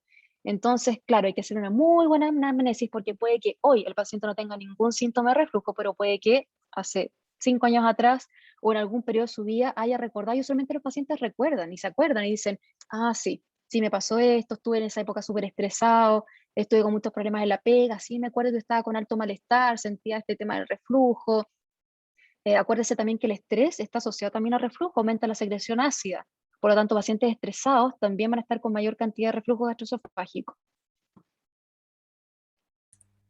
Josué pregunta, similar a Laura, ¿entonces el bruxismo no desgasta los dientes?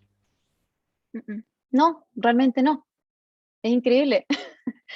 Es que es todo lo que no me enseñaron en pregrado y la verdad no es que esté culpando a nadie, en realidad es algo que no se hace a nivel de pregrado porque en realidad antes ni siquiera existían especialistas en esta área que estudiaran estos temas o se dedicaran en posgrado a estudiar papers por años de estos temas. En realidad era la información que había y ya, pero sí, o sea, yo por ejemplo les muestro papers que hay del 2003, 2006, incluso hay papers que asocian el reflujo gastroesofágico con bruxismo de hace 50 años atrás y uno dice, oye, a mí no me enseñaron esto y en realidad es un poco loco, pero sí.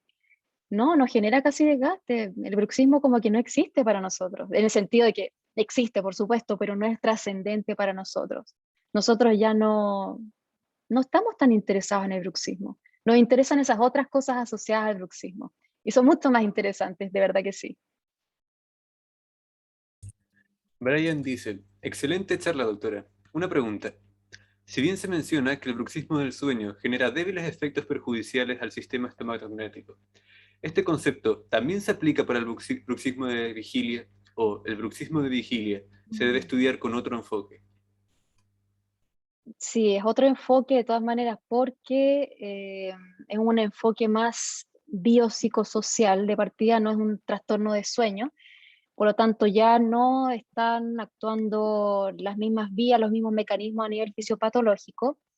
Tampoco me quiero meter en mucho en bruxismo de vigilia, porque luego mi colega, la doctora Becar, a quien estimo mucho además, va a hablar la próxima sesión, tengo entendido, al respecto, como profundamente acerca de bruxismo de vigilia, pero en general El bruxismo de vigilia no se produce ni por reflujo, ni por apnea, ni tampoco por alimentos ácidos. En general hay más bien emociones que están afectando al paciente.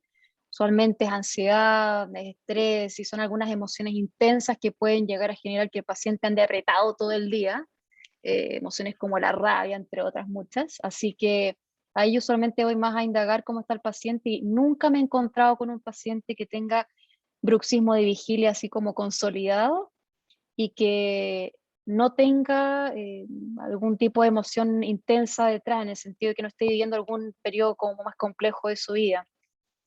Y también obviamente hay que entrar a indagar bien a qué se refiere bueno, es todo un tema esto del bruxismo, ¿eh? Ustedes, claro, están viendo esto, pero cuando un paciente llega donde nosotros y nos dice, no sé, por ejemplo, llego y digo, doctor, estoy bruxando en el día. Para ustedes puede ser, ya, estoy bruxando en el día, pero cuando el paciente me dice eso a mí, es como que yo quedo así, realmente, pero se me vienen mil cosas a la mente. De partida yo me digo, pucha, lo primero que me pregunto a mí misma será, ¿realmente que el paciente de verdad está bruxando en el día? Porque yo le digo, ya, pero ¿a qué se refiere con eso? Y bueno, ahí entran una serie de respuestas. El paciente a veces dice, bueno, me refiero a que estoy bruxando porque en la mañana amanezco, por ejemplo, con tensión en la mandíbula y yo creo que por eso también estoy bruxando en el día, porque siento todo el día la mandíbula tensa. Y si yo muchas veces les voy a preguntar, oiga, ¿pero usted aprieta los dientes en el día? A veces dicen, no, pero tengo todo el día la mandíbula como tensa, así como apretada. Pero yo no es que yo apriete los dientes en el día, sino que la siento apretada en el día. Entonces eso para mí es bruxismo. Y para otros pacientes el bruxismo en el día es que estén efectivamente como apretando los dientes en el día. Es raro ver un rechinamiento, a menos de que sea algún paciente con algún síndrome, en el día. Por lo general el rechinamiento se produce en la noche y el apriete es en el día. Pero para que el paciente ande apretando así todo el día los dientes, realmente tiene que ver, como les digo, algo más emocional. Y cuando el paciente nos dice que anda con la mandíbula tensa en el día, que es muy diferente, usualmente nosotros entramos a pensar en algún trastorno de origen inflamatorio a nivel mandibular que mantiene la mandíbula tensa. Y ahí usualmente tratando el problema con antiinflamatorio y otras medidas, dependiendo de cuál sea exactamente el diagnóstico, el paciente refiere que desaparece esa sensación de apriete o tensión de la mandíbula durante el día y queda sin ningún síntoma. Obviamente, si fuera un tema solamente emocional, yo dándole un antiinflamatorio, el paciente no tendría por qué indicar que hay alguna diferencia. Pero en el fondo hay que ir súper fino en este tema del bruxismo, porque es una locura la cantidad de razones o la cantidad como de factores que la gente atribuye realmente al bruxismo, tanto de sueño como de vigilia. Espero haber podido contestar la pregunta. Nilda dice, hola, buenas noches. En clínica me enseñaron que a los pacientes con bruxismo se les indica una férula para eso. ¿Esto ya no es indicado entonces? No, lamentablemente no, Nilda. Puedo enviarte papers al respecto. Así puedes mostrar en clínica para que tus profes se puedan actualizar y puedan también leer los papers con buena evidencia científica disponible. Ningún problema, así que si es que gustan. Les voy a dejar mi correo electrónico, de hecho. Creo que eso es una buena idea.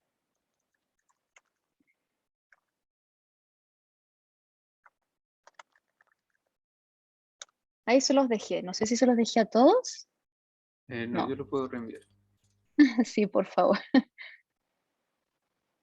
Me pilla la tecnología. Está el correo de la doctora para los interesados. Sí, quien quiera me escribe. En el peor de los casos me demoro un poquito en responder, pero si me tienen paciencia, le respondo máximo de una semana para otra. Me comprometo. Bueno, sigamos. Gustavo dice, doctora, lesiones cervicales no cariosas como abfracciones, ¿están asociadas o son signo de bruxismo? No, se vio que el bruxismo en general, como les comentaba, no produce ese tipo de lesiones y de hecho un gran y el principal componente de lesiones cervicales no cariosas es la presencia de biocorrosión, muchas veces secundaria a reflujo. De hecho es interesante que muchos pacientes que presentan estas lesiones las presentan más en un lado que en otro. Si ustedes le preguntan al paciente para qué lado duerme, usualmente es para el lado donde se encuentran más profundas estas lesiones.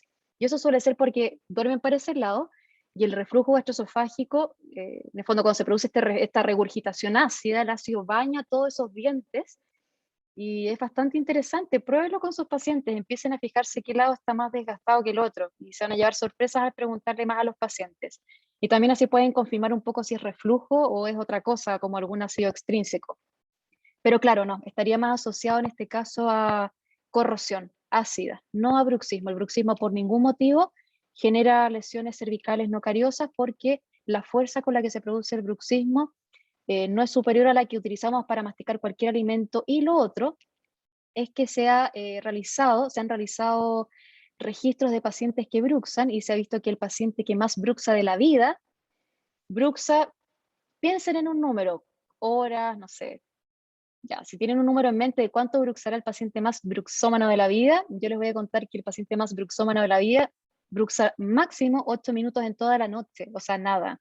Es como que estemos como masticando un alimento 8 minutos más al día. Y eso imagínense que tampoco es todas las noches, sino que de manera muy ocasional.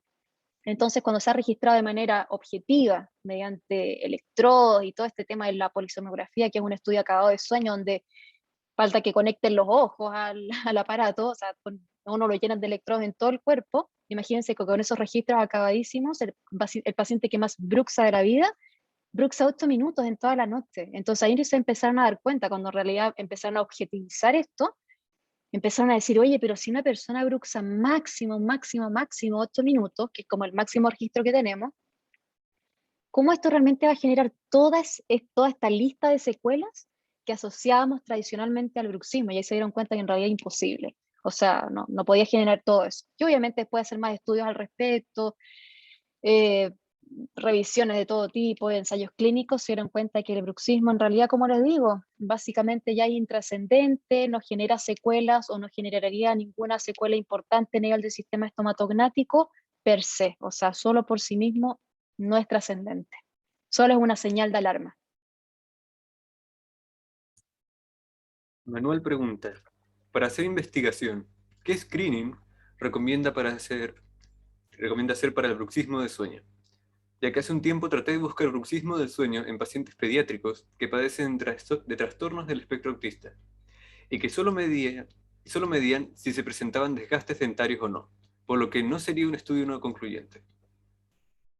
Sí, ahí tendréis que usar la polisonografía, que es el gold estándar de diagnóstico para bruxismo. Tendrías que probablemente comunicarte con un centro de sueño. No sé de dónde me estás hablando, pero habría que ver si cerca de donde vivas hay algún centro de sueño que cuente con polisomnografía y ver si el paciente se la puede realizar. Josué pregunta, ¿el dispositivo de avance lo puede indicar un odontólogo general o tiene que ser un especialista? Tiene que ser un especialista. ¿Por qué? Voy a dar mi respaldo. El dispositivo de avance lo puede hacer cualquiera, es algo mecánico, se fijan, es como cualquier cosa, ¿ya? Todos podemos aprender a hacer cualquier cosa. El problema está en lo siguiente. Antes de confeccionar un dispositivo de avance mandibular hay que hacer un estudio acabado y diagnóstico adecuado de la mandíbula. Si ese paciente tiene algo de fondo a nivel mandibular, algún problema como artrosis o algún problema a nivel de trastornos temporomandibulares, y ustedes no lo evalúan, ese paciente va a gastar, no sé, lo que cuesta el dispositivo de avance mandibular, que puede ir usualmente como de los 60 a los 350.000 pesos, y lo va a usar 2, 3 días y después va a llegar a la consulta, se los va a tirar por la cabeza y les va a decir, no puedo usarlo porque me duele horrible, no aguanto el dolor en la mandíbula. Entonces es súper importante el diagnóstico y la evaluación previa al dispositivo de avance mandibular para asegurarse de que ese paciente no tenga algún trastorno temporomandibular que requiera ser tratado. Y obviamente si el paciente tiene una artrosis, como dentistas generales se quedarían obviamente cortos porque ¿qué podrían hacer una artrosis? Donde nosotros realizamos obviamente infiltraciones intraarticulares, hay que entrar a anestesiar el nervio auriculotemporal, etcétera, que son técnicas que sí se manejan en especialidad. Así que sí pienso que los dispositivos de avance mandibular por eso deberían ser siempre confeccionados por un especialista en trastornos temporomandibulares y dolor orofacial idealmente. Sé que o colegas que son especialistas en otras áreas muchas veces lo hacen, pero también he sabido que cuando se les presentan este tipo de dificultades, donde el paciente, como les decía, llega a la consulta tirando el dispositivo por la cabeza y diciendo que no aguantan el dolor, se quedan sin saber qué hacer y eso no puede ser. Siempre me voy a acordar de un profesor que me hizo cirugía en la Universidad Austral y una vez dijo, ustedes pueden llegar a realizar todo aquello de lo cual se puedan hacer cargo. Si ustedes no se pueden hacer cargo de lo que están generando en el paciente, entonces no lo hagan. Si ustedes se pueden hacer cargo de eso y solucionar el problema, ningún problema, pero si no, no. Entonces, eso me quedó bastante grabado y desde entonces yo tampoco me meto en cosas que yo sé que no voy a poder solucionar y es mejor derivar. Esa es mi humilde opinión, ¿ya? Lely pregunta, ¿el polisomnograma basal lo podemos solicitar los odontólogos o debemos derivar a otro profesional? Sí, se puede, realmente lo puede solicitar un odontólogo, ningún problema. Lo único que obviamente necesitan estar como bien, eh, bien capacitados. ¿Por qué? Porque si es que existe alguna otra patología de sueño que ustedes no hayan llegado a pesquisar, porque obviamente no sabían que existía, no se dieron cuenta, en ocasiones el polisomnograma basal podría estar de más y podría tal vez ser necesario solicitar otro examen. Entonces podría de repente salir en ese polisomnograma basal algo que en realidad podría haber salido mejor en otro examen o viceversa. Desde ese punto de vista, pienso que si bien se puede hacer, en el caso de no existir algún otro especialista en sueño, lo mejor es derivar a algún especialista que se maneje bien, como para poder pedir bien, porque no es lo único que se solicita. En ocasiones nosotros lo pedimos con algunos electrodos específicos, en otras ocasiones se piden otros estudios de sueño, de noche dividida, cuando queremos ver si se puede titular al paciente y la apnea es más clara. Entonces a veces uno le puede ahorrar plata al paciente pidiendo el estudio obviamente adecuado, porque obviamente uno se forma más tiempo, es eso netamente, uno pasó más meses, más años estudiando el tema y obviamente por eso tiene más conocimientos en el área. Eso es como para ahorrarle más plata y tiempo al paciente, porque muchas veces si no andan dando botes y al final terminan haciéndose dotes de estudios distintos, pudiendo haberse hecho uno solo. Pensando en el bien del paciente, creo que desde ese punto de vista, cuando uno ya sospecha de un trastorno respiratorio del sueño franco, mejor derivar. Y si de hecho yo no sé algo, yo también derivo a neurólogo, a veces me quedo como corta y digo, puta, no estoy 100% segura, yo tampoco tengo la subespecialidad en sueño, tengo formación, pero en la formación de posgrado, que es importante, creo que probablemente es la más importante en las especialidades odontológicas junto con la que tienen los cirujanos maxilofaciales, pero aún así a veces me quedo corta con algún detalle y prefiero derivarlo a neurólogo, en vez de que el paciente sufra las repercusiones del vacío que yo pueda tener en algún área. Matías pregunta, a nivel de oclusión, ¿puede existir alguna alteración con el uso de un dispositivo de avance mandibular? Estos se indican cuando existen episodios de síndrome de apnea hipopnea obstructiva del sueño. ¿En qué casos? Como les comentaba, están indicados principalmente en trastornos respiratorios del sueño leve y también en pacientes moderados a severos que no son candidatos o rechazan las otras terapias que son más indicadas, como CPAP y quirúrgicas. Sí, pueden haber trastornos a nivel oclusal importantes. De hecho, lo sé de cerca porque me mandé un condoro con mi marido. En posgrado fue el primer paciente que tuve para realizar dispositivo de avance mandibular. Y bueno, casa herrero, cuchillo de palo. Le hice el dispositivo de avance mandibular, le quedó impecable, dejó de roncar, obviamente con estudio previo. Primero le hicimos la polisomnografía, nos dimos cuenta que tenía una apnea leve, que era obstructiva, que el dispositivo de avance mandibular sí iba a funcionar, le pedimos los estudios también cefalográficos correspondientes, vimos la vía aérea, estaba estrecha, qué sé yo, adelantamos, vimos cuánto, qué sé, ya, se tituló, se le instaló, lo usó, pasaron 1, 2, 3, 4 años, y a mí la verdad me dio lata, o sea, yo tampoco ando encima de mi marido mirándole los dientes, pero bueno, la verdad es que se me pasó y un día llego y lo veo y le digo, pero ¿qué te pasa? Y estaba mordiendo vis a vis, y no me van a creer que se le movieron los dientes en bloque hacia adelante y yo no me di cuenta. Y es terrible, o sea, es lo más nefasto que me podría haber pasado. Me siento avergonzada eternamente. No sé, de verdad, me podrían poner el gorro de la vergüenza porque me siento pésimo, pero es algo que efectivamente puede ocurrir. Me avergüenzo eternamente, como les digo, en no haber estado controlándolo. Este tipo de cosas hay que controlarlas por lo mismo. Hay que estar encima, no pueden dejar a un paciente sin control de este tipo de dispositivos de avance mandibular por 2, 3, 4 años. Yo me dejé estar, pero no le miraba la oclusión a mi marido, se fijan, pero son cosas que ocurren y sí, está también eh, está descrito en la literatura que puede haber movimiento oclusal, obviamente, de los dientes, se pueden mover como en bloques a nivel del proceso alveolar. Sí puede suceder, es un efecto adverso, obviamente no deseado. No es tan frecuente, pero puede ocurrir y bueno, le ocurrió a mi pobre marido.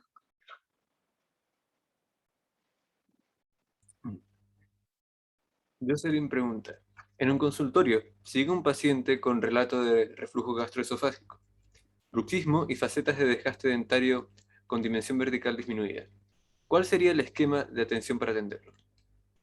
Bueno, primero ver si alguna faceta de desgaste está comprometiendo cámara pulpar, en el fondo ver la urgencia desde el punto de vista dentario. Si no hay ningún diente demasiado desgastado que corra peligro, por así decirlo, yo lo primero que haría con ese paciente es derivarlo a medicina general con sospecha de reflujo gastroesofágico, así de simple, en el mismo consultorio. Y en el consultorio el médico general lo va a ver la interconsulta, va a ver que le están preguntando por reflujo, le va a hacer el screening al paciente y si corresponde le va a solicitar una endoscopia digestiva alta, lo va a derivar con gastroenterólogo. Así que creo que eso sería en consultorio el mejor conducto a seguir. Si el paciente tiene algún desgaste que esté muy profundo, cercano a cámara pulpar, yo primero lo taparía, no sé, un ionómero, y ahí haría el mismo protocolo, en el fondo derivarlo a medicina general dentro del mismo consultorio, porque ellos van a tener más agilidad y facilidad para poder derivarlo con gastroenterólogo o solicitar una endoscopia digestiva alta si corresponde.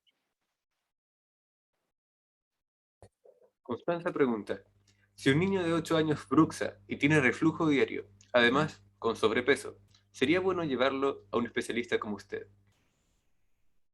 Ya, yo no me metí en la parte pediátrica porque tenía muchas diapositivas y era todo adulto.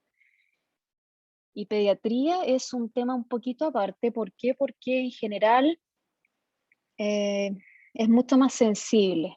Los niños se están desarrollando, por lo tanto las secuelas que pueden haber de un problema respiratorio son, eh, son rudas, son secuelas que dejan marcado a un niño desde el punto de vista de crecimiento, de desarrollo a nivel cognitivo, autoestima, o sea, abarca una serie de aristas en un niño que son mucho más impactantes y calan mucho más profundo que en un adulto, porque el adulto ya está hecho, en el fondo el niño se está haciendo todavía, está creciendo.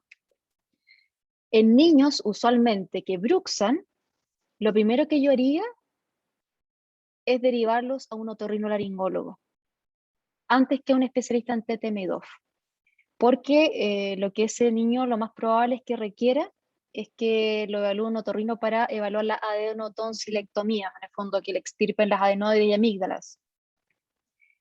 En niños yo lo primero que siempre consulto por los trastornos respiratorios del sueño, porque usualmente niños que bruxan tienen roncopatía. O sea, lo primero que yo pregunto, y yo creo que el 90% de los pacientes pediátricos, los papás me dicen sí. Cuando llegan diciendo que el niño está bruxando, yo pregunto, ¿por casualidad ronca o tiene dificultad para respirar? A veces ni siquiera es que ronquen, a veces como que tienen una respiración más que se escucha, más, muy sonora, porque tienen dificultad para respirar por la nariz. Muchas veces respiran por la boca en la noche, por ejemplo. Entonces les pregunto por la parte respiratoria, ¿cómo duerme en la noche? ¿Cómo respira? ¿Transpira mucho? Lo he escuchado roncar y yo diría que el 90% de los pacientes dice sí a alguna de esas alternativas. También preguntar por rinitis alérgica. Ah, sí, en realidad tiene rinitis, se me había olvidado. Eso era. Entonces, ahí yo qué hago, pum, derivo el tiro otorrino, nada más. Porque lo más probable es que ese reflujo está asociado obviamente al ronquido y apnea, lo más probable. De lo contrario, si es que no hay, si es que hay reflujo, en el fondo corrosión dentaria y no hay algún trastorno respiratorio de base, lo más probable es que sea de la dieta, entrar a preguntar por bebidas carbonatadas, como yo les decía, como Coca-Cola, Sprite, Fanta, está tomando algún otro alimento que sea ácido, incluso la Gatorade, igual si uno las toma muy frecuentemente también pueden producir corrosión dentaria. Entonces entrar a indagar acerca de la dieta. Pero si me dices que es un niño con sobrepeso, lo más probable es que esté roncando o con algún trastorno respiratorio, que no esté ventilando bien durante la noche y que tenga roncopatía y apnea, y ese paciente inicialmente debe ser evaluado por otorrino. Si es un otorrino con especialidad en trastornos del sueño, mejor, pero si no, también sirve. Daniela dice, buenas noches. Muy buena la charla, doctora. Muchas gracias. Me surge una duda. ¿Las atriciones, generadas por un componente mecánico, se producen solo por alteración en la oclusión, falta de dientes, colapso en la mordida? Eh, bueno, está también el tema de parafunciones. Me han llegado también pacientes derivados por bruxismo y yo digo, qué raro este patrón de desgaste, ¿por qué solo delante? Y empiezo a preguntar al paciente y resulta que hace, no sé, 10 años atrás se comía las uñas o se metía un palito entre medio de los dientes. Y es increíble la cantidad de las cosas que en realidad la gente mastica, así que igual ojo con eso. Y ustedes sí pueden tener un rol muy importante a nivel del control y manejo de las parafunciones. La mayor parte de la gente o de los colegas me derivan y me colocan así como paciente con parafunciones, pero nadie trata de hacer eh, una intervención al respecto. Y eso me llama la atención porque realmente si lo hicieran nos ahorraríamos todos muchos problemas. Onicofagia, comerse las uñas, comerse los cueritos de los labios. Pero los pacientes que tienen desgaste usualmente es porque se interponen objetos. Tengo pacientes que mastican juguetes de plástico, preguntar por las tiritas de los polerones, pacientes que se meten las tiritas de los polerones entre los dientes y las mastican, pacientes que se comen el cuello de los polerones, y todos los cuellos así como que los tienen, la mamá dicen, tienen el cuello jetón, porque el cuello realmente queda totalmente holgado, porque el niño todos los días chupetea el cuello, es impresionante. Y obviamente eso va generando desgaste a nivel de los dientes, porque es un patrón que se repite todos los días, varias veces en el día.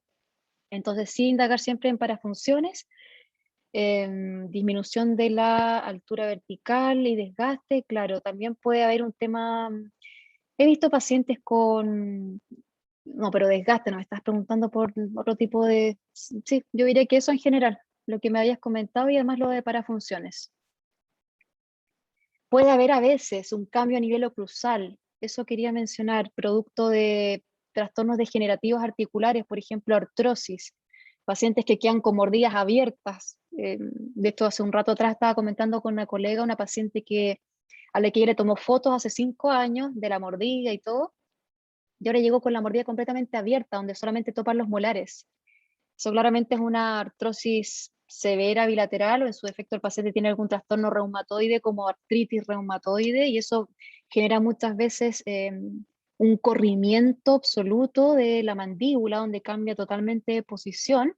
Se generan nuevos contactos que a veces se pueden malinterpretar como contactos prematuros, que en realidad no existen los contactos prematuros. Y obviamente al adquirir esta nueva posición de la mandíbula dada por la estabilidad a nivel muscular que lleva la mandíbula hacia esa nueva postura, bueno, sí, pues pueden ocurrir algunos temas de algún desgaste dentario nuevo, qué sé yo. Pero usualmente esos desgastes no suelen ser demasiado importantes.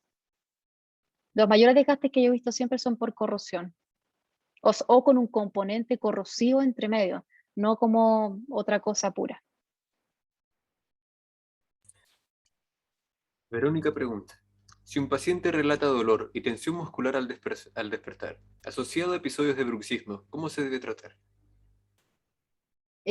Primero, bueno, si me preguntas como especialista, yo te digo que yo no le creo a ese paciente. Si me cuenta eso, yo del momento en que dice bruxismo, como que dejo de escuchar bruxismo y me enfoco en el dolor y tensión mandibular. Le preguntaría primero cómo es su dolor, dónde lo siente, si es a nivel mandibular, bilateral, un solo lado. ¿Qué nota le pone al dolor de 0 a 10, siendo 0 ausencia de dolor, 10 es el peor dolor que se imagine de su vida? Que le ponga una nota al dolor que me diga cómo es, como que lo están apretando, como que lo están pinchando. ¿Cuánto dura ese dolor? Cuando se instaura, ¿dura media hora, dura 3 horas, 4 horas? Y eso me va a ir dando una guía hacia dónde ir.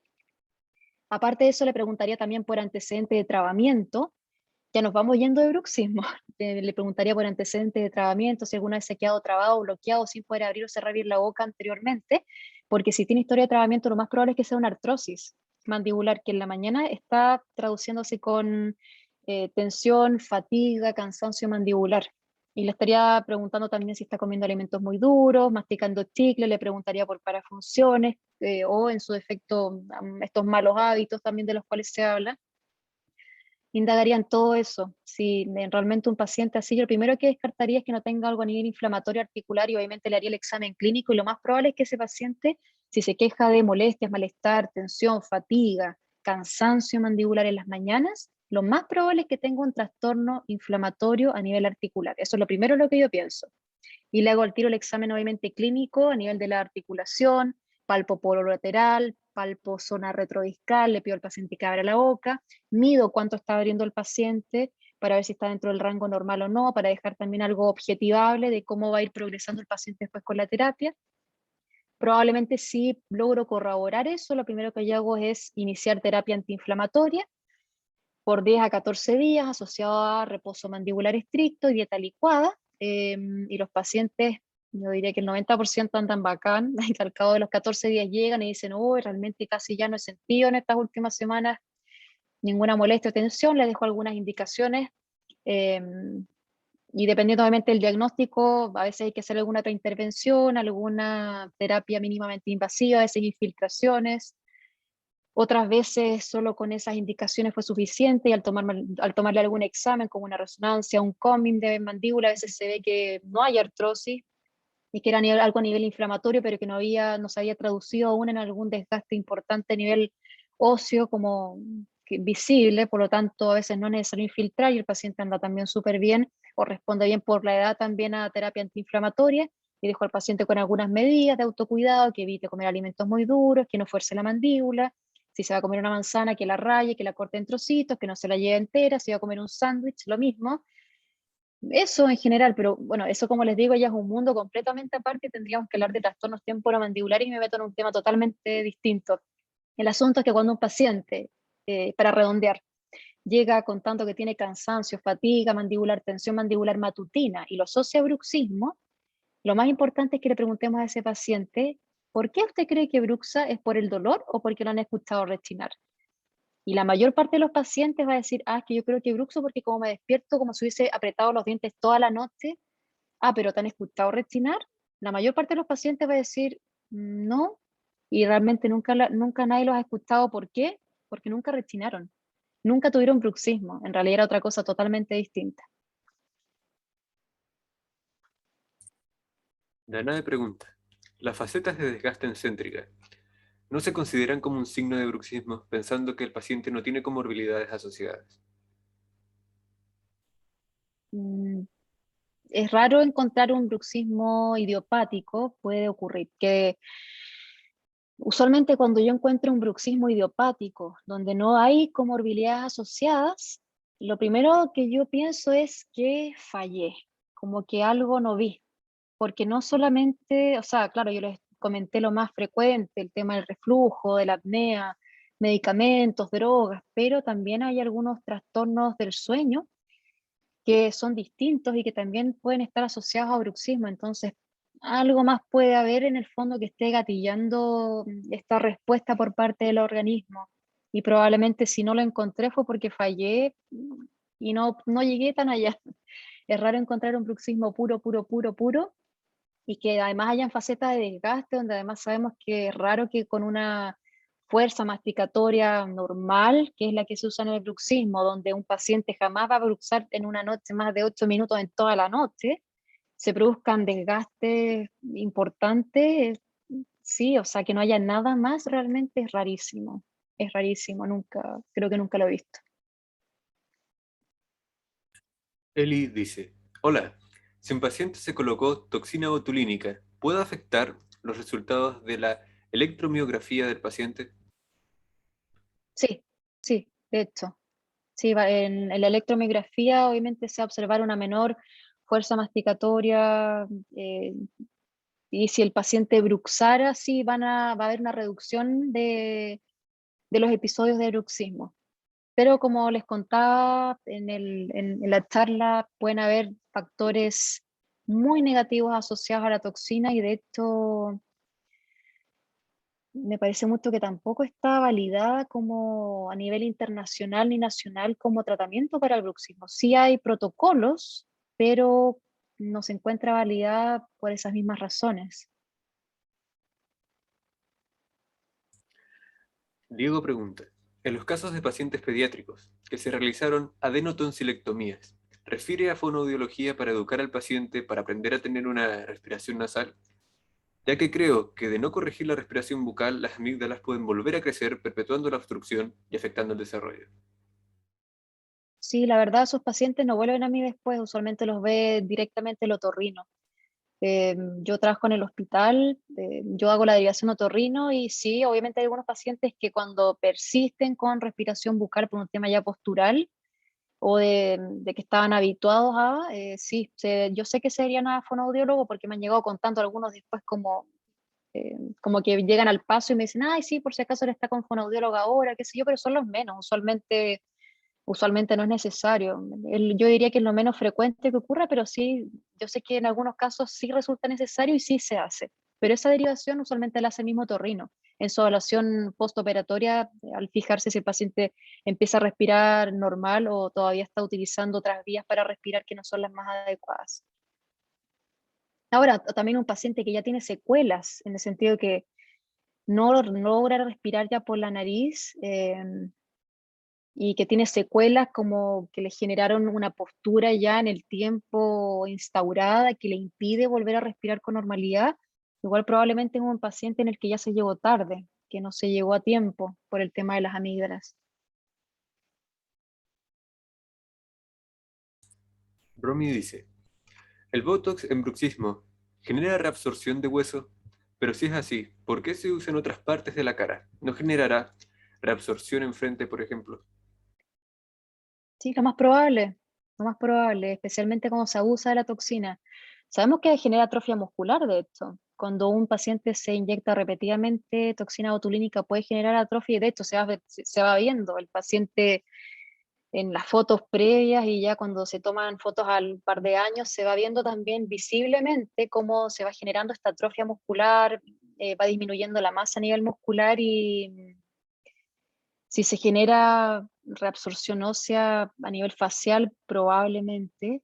No lo sé, eso sí con certeza, porque los estudios que vi no hablaban de otras zonas, sino que me fijé más que nada en aquellas relacionadas al bruxismo, o donde usualmente lo usan para bruxismo a nivel comercial, por lo menos, pero es muy factible. Y de hecho, también he sabido que en general se va generando una tolerancia por parte del paciente, donde después hay que empezar a inyectar con el tiempo también mayores dosis, porque el paciente ya no responde a las dosis que le inyectaban antes. Entonces, hay todo un tema con la toxina comercial que hay que saber bien ocuparla y hay que hacerlo con bastante cuidado y criterio, por sobre todo.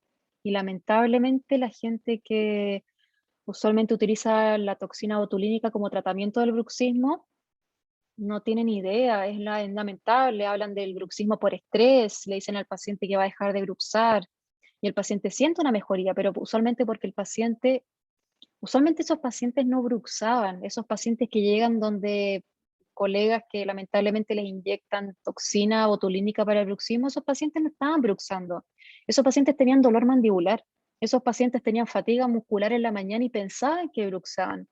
Y como la toxina actúa a nivel también nociceptivo, en el fondo del dolor, a nivel central, el paciente después le duele menos, siente que mejoró mucho y además que desde el punto de vista estético, también se produce una relajación muscular que altera algunos ángulos a nivel estético y facial, donde el paciente tal vez que tenía unos masseteros más prominentes, después queda con la cara más ovalada, entonces a la gente le gusta mucho, desde el punto de vista estético, tiene una muy buena aceptación, sienten esta zona como más relajada, les duele menos, pero nunca se trató el bruxismo en el fondo, y si el paciente lamentablemente tenía bruxismo, qué pena, nadie indagó en temas de trastornos respiratorios del sueño, nadie indagó en reflujo, o sea, y yo vuelvo a lo mismo, o sea, un paciente con apnea puede perder hasta 8 años de vida, o sea, preferimos que el paciente se muera 8 años antes porque es más bonito y más comercial inyectarle toxina, no indagar en esos otros parámetros, encuentro que hoy en día es un descriterio y como odontólogos tenemos el rol ético de velar por nuestros pacientes y no solo por nuestro bolsillo, esa es mi opinión. Hoy día alguien, estoy segura, me van a llegar unos pinchazos en la noche porque seguro que va a haber algún colega así con un mono vudú mío y lo van a pintar toda la noche. Mañana voy a despertar adolorida.